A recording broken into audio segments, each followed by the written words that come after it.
De Maïmonide, le guide des égarés, première partie, chapitre 58, plus profond que ce qui précède. Sache que les vrais attributs de Dieu sont ceux où l'attribution se fait au moyen de négation, ceux qui ne nécessitent aucune expression impropre, ni ne donnent lieu en aucune façon à attribuer à Dieu une imperfection quelconque. Mais l'attribution énoncée affirmativement renferme l'idée d'association et d'imperfection ainsi que nous l'avons exposé. Il faut que je t'explique d'abord comment les négations sont d'une certaine façon des attributs et en quoi elles se distinguent des attributs affirmatifs. Ensuite, je t'expliquerai comment nous n'avons pas de moyen de donner à Dieu un attribut, si ce n'est par des négations, pas autrement. Je dis donc, l'attribut n'est pas seulement ce qui particularise le sujet de telle manière qu'il ne partage pas cet attribut avec autre chose, mais l'attribut est aussi parfois attribut d'un sujet, quand même celui-ci le partagerait avec autre chose, et qu'il n'en résulterait pas de particularisation. Si par exemple, voyant un homme de loin, tu demandes quel est l'objet vu et qu'on te réponde que c'est un animal, c'est là indubitablement un attribut de l'objet vu, car bien qu'il ne le distingue pas particulièrement de toute autre chose, il en résulte pourtant une certaine particularisation, dans ce sens que l'objet vu est un corps qui n'appartient ni à l'espèce des plantes, ni à celle des minéraux.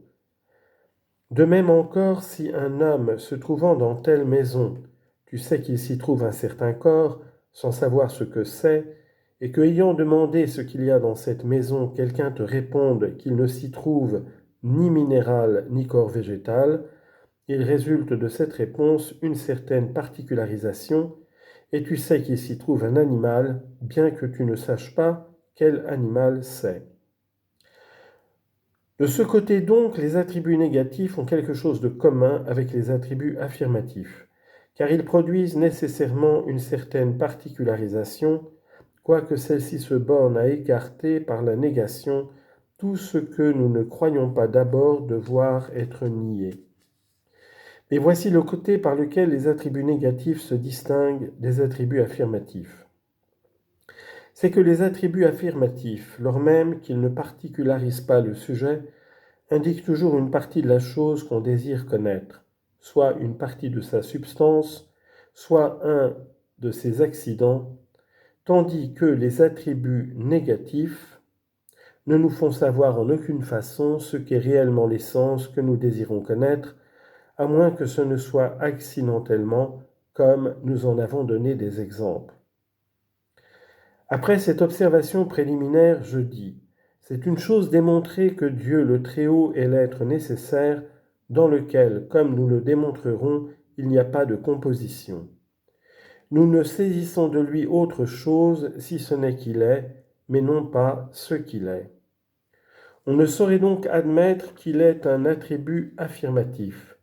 car il n'a pas d'être en dehors de sa quiddité, de manière que l'attribut puisse indiquer l'une des deux choses.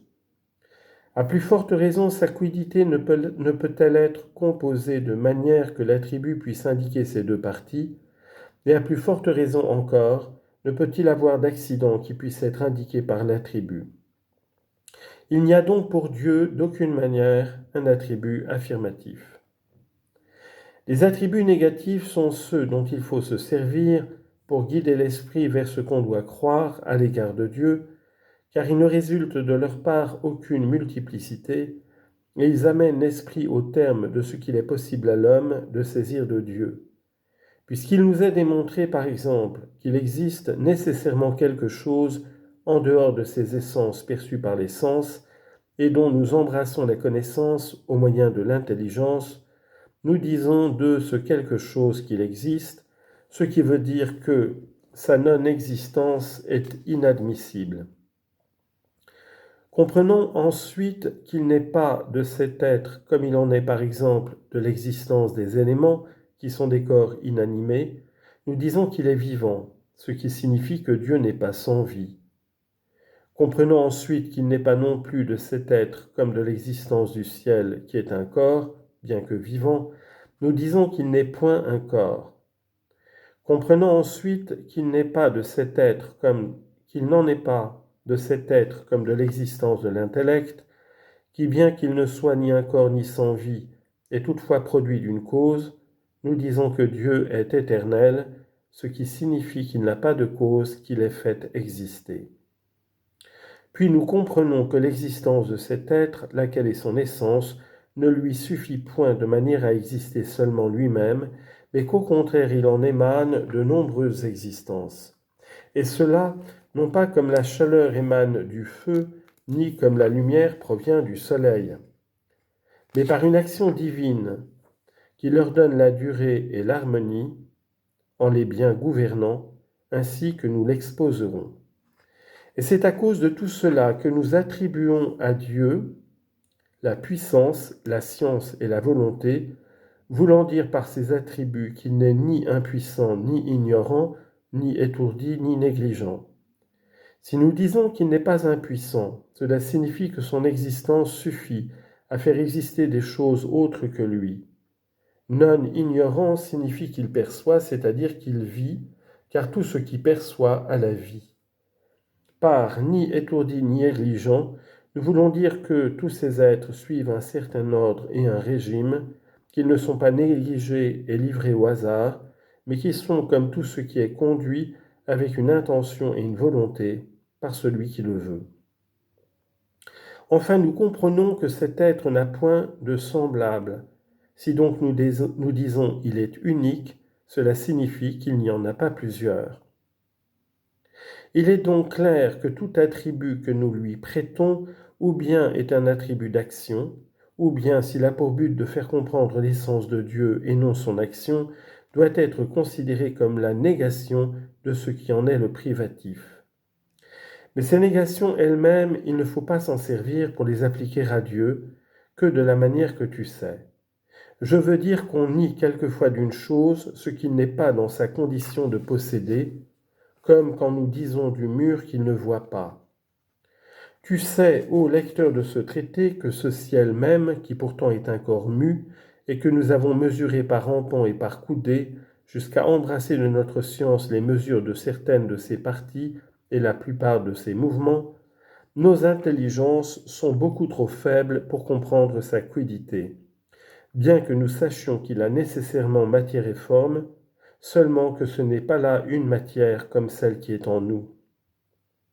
C'est pourquoi nous ne pouvons le qualifier que par des mots sans précision, et non par une affirmation précise. En effet, nous disons que le ciel n'est ni léger ni pesant, qu'il est impassible, et qu'à cause de cela, il ne reçoit pas d'impression. Qu'il n'a ni goût ni odeur, et d'autres négations semblables, tout cela à cause de notre ignorance sur la dite matière. Et que sera de nos intelligences si elles cherchent à saisir celui qui est exempt de matière, qui est d'une extrême simplicité, l'être nécessaire, qui n'a point de cause et qui n'est affecté de rien qui soit ajouté à son essence parfaite, dont la perfection signifie pour nous négation des imperfections, comme nous l'avons exposé. Car nous ne saisissons de lui autre chose, si ce n'est qu'il y a un être auquel ne ressemble aucun des êtres qu'il a produits, qu'il n'a absolument rien de commun avec ces derniers, qu'il n'y a en lui ni multiplicité ni impuissance de produire ce qui est en dehors de lui, et que son rapport au monde est celui du capitaine au vaisseau. Non pas que ce soit là le rapport véritable, ni que la comparaison soit juste, mais il sert de guide à l'esprit pour comprendre que Dieu gouverne les êtres, c'est-à-dire qu'il les perpétue et les maintient en ordre comme il le faut. Ce sujet sera encore plus amplement exposé. Louange à celui qui est tellement élevé que, lorsque les intelligences contemplent son essence, leur compréhension se change en incapacité, et lorsqu'elles examinent comment ses actions résultent de sa volonté, leur science se change en ignorance, et lorsque les langues veulent le glorifier par des attributs,